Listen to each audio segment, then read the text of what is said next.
Today, I'm happy to be joined by Brad Riella, the head coach of the Lloydminster Bobcats. He's here today to talk about how the Bobcats have been very successful over this last month and have been rising up the standings all the way now into seventh in the AJHL standings. And so thank you so much for being with me today, Brad. Yeah, thanks for having me on. I appreciate it. All right, Brad. So let's talk about the month of December. You guys had a very strong finish in those last 5 games, especially with some really great goaltending from Jack Solomon and a great finish to the year, shutting out the last team that you guys came up against. Just talk to me about what has made you guys so successful at the beginning to finish out 2023.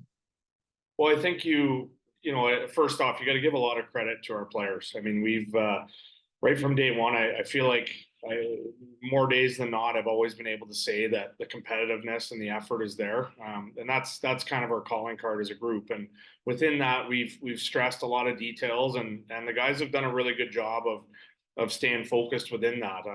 When you're talking about stick detail and positioning and defensive awareness, like they've been completely checked into that, and you can see that we're a lot better and we're winning a lot more pucks, which is allowing us to go on offense and play the game that every team wants to play. But long story short, I think just real buy-in from our group, some really good goaltending, and just proud of the group right now, and obviously we're excited to continue to work here.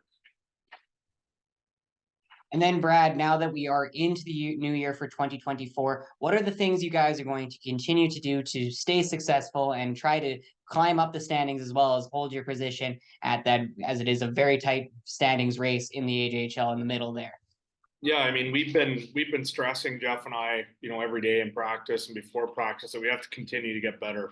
It gets harder and harder to score goals, so we've made a big focus of us just funneling pucks and bodies down towards the net, and really using the walls offensively, and then defensively just continuing to focus on the details that have allowed us to have success. I mean, it's no secret it took us a little while to get going that way defensively, and we gave up a lot more than we would have liked, and we learned some hard lessons along the way. But again, it's a credit to our players. They have a lot of pride, and they come to work every day, and they're all excited to learn and get better. So that's the most important thing. All right, perfect. Thank you so much for all the information today, Brad, and good luck to you guys as you head out on the road to finish for your first few games here in 2024. Appreciate it. Thanks so much for having me on.